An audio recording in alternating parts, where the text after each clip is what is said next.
Okay, untuk hari ni teman nak bagi rating untuk cerita Klepet.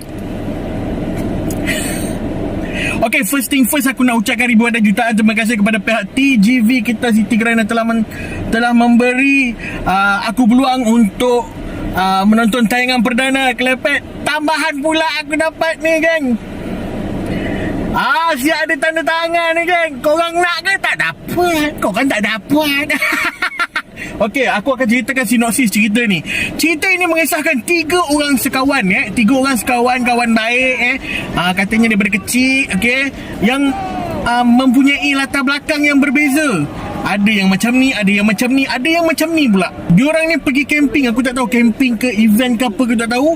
Dan diorang bersukaria, okey. Sebab diorang kata diorang dah lama tak jumpa. Bila berjumpa, diorang bersukaria.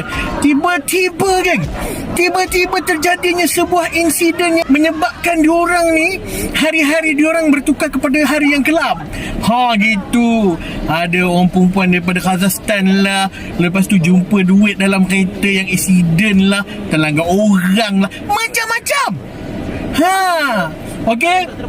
Bermula daripada situlah terjadinya pelbagai jenis cerita-cerita yang macam-macam jadi. Itulah sinopsisnya. Okey. Untuk cerita Klepet ni, aku nak puji dia orang punya orang kata apa aku nak puji dia orang punya script writer. Weh, best weh. Kalau korang tengok cerita korang tengok cerita Blood Brother, korang tengok macam mana Syahnas Ahmad berlakon dengan Syafiqah berlakon, macam fluence, macam member-member. Untuk cerita Klepet ni macam ni lah mereka. Termasuk pula sinematografik dia memang lawa, geng. Cantik. Dia ala-ala komik. Cantik weh. Lepas tu dia termasuk pula dengan under 18 semua apa. Serius lah, dia cerita dia memang fun lah. Kalau korang stres-stres, korang masuk dalam cerita ni memang best gila weh. Korang rugi kalau korang tak tengok cerita Melayu yang best. Nampak macam Klepet. Last nanti baru korang tahu kenapa cerita ni nama dia Klepet. Okay. Untuk cerita Klepet ni, aku boleh bagi rating sebanyak 10/10.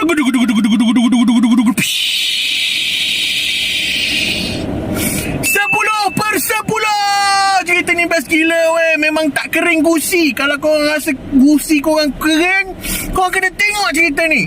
Memang best gila. Lawakan daripada Joey, lawakan daripada Nami, lawakan daripada 3 sekawan tu, iaitu Eddie Ashraf, Merkin dengan Nadine Nasa. Diorang lawak sebenarnya weh. Diorang lawak. Diorang punya lakonan